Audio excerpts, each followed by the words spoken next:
اور ایمان کا میڈل جو ہے وہ اللہ کے نبی نے بتا دیا ہے کہ ایمان کس کے پاس ہے۔ ایمان کیا ہے؟ حضرت عمر بن خطاب رضی اللہ تعالیٰ عنہ حضور کی بارگاہ میں بیٹھے ہوئے سوال کر رہے تھے کہ یا رسول اللہ ایمان کیا ہے، اور مومن اور منافق کی پہچان کیا ہے؟ تو حضور نے فرمایا جس کے سامنے ذکر علی کیا جائے اس کا ماتھا چوڑا ہو جائے، ماتھا کھلکھلا اٹھے، اس کے سینے میں مودت کا جام اترنے لگے اور خوشی سے اس کی جو کیفیت ہے وہ دیکھنے والی ہو، تو معلوم ہوا کہ ایمان والا وہی ہے۔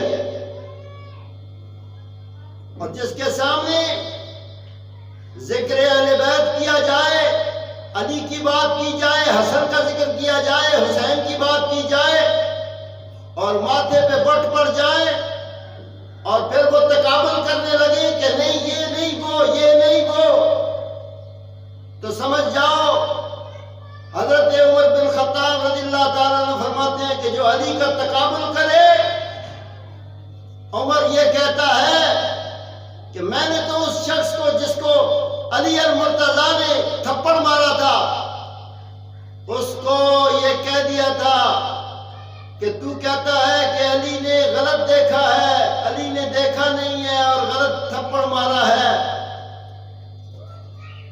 تو حضرت عمر بن خطاب فرماتے ہیں کہ میں نے کہہ دیا تھا کہ یہ عین اللہ ہے، تجھے اللہ کی آنکھ نے دیکھا ہے، اور دربکا ید اللہ، اور تجھے جو تھپڑ لگا ہے، جو تھپڑ مارا ہے، وہ اللہ کے ہاتھ کی طرف سے لگا ہے۔ یہ حضرت عمر بن خطاب فرماتے ہیں۔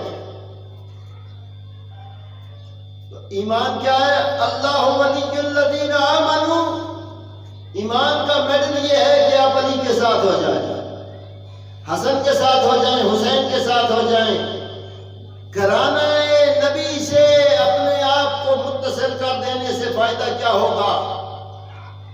اللہ کا قرآن کہتا ہے یخرجہم من الظلمات الی النور،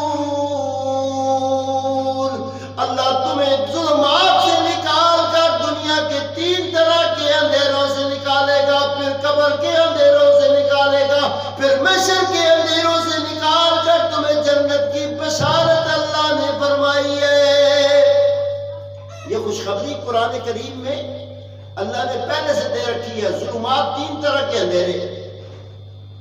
پہلا اندھیرا کہ وہ جو بندہ علی سے دور ہے، حسن سے دور ہے، حسین سے دور ہے، وہ کبھی بھی اس نور کو نہیں پا سکتا جو نور مصطفیٰ ہے۔ حضور کے نور کی روشنی اس تک پہنچے گی، وہ اس کا طالب، اور حضور اس کو دینے کے لیے ہر دم تیار ہے کہ سرکار نے فرمایا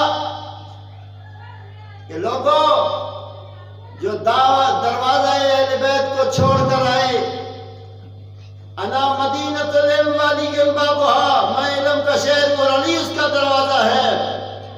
پھر یہ یاد رکھو علی کی اولاد جہاں جہاں ہوگی، کوئی کاظمی ہے، کوئی بخاری ہے، کوئی مشہدی ہے، کوئی ترمذی ہے، جتنے سادات ہیں ان کو باب مدینۃ العلم سے خیرات ملتی ہے، اور یہ خیرات ظاہر کیسے ہوتی ہے کہ یہ درنگی چھوڑ دے یکرنگ ہو جا، یہ مثل موم یا سراسر سنگ ہو جا۔ یہ لوگ درنگی والے نہیں ہوتے، ان لوگوں کی شان یہ ہے کہ یہ جب بھی میدان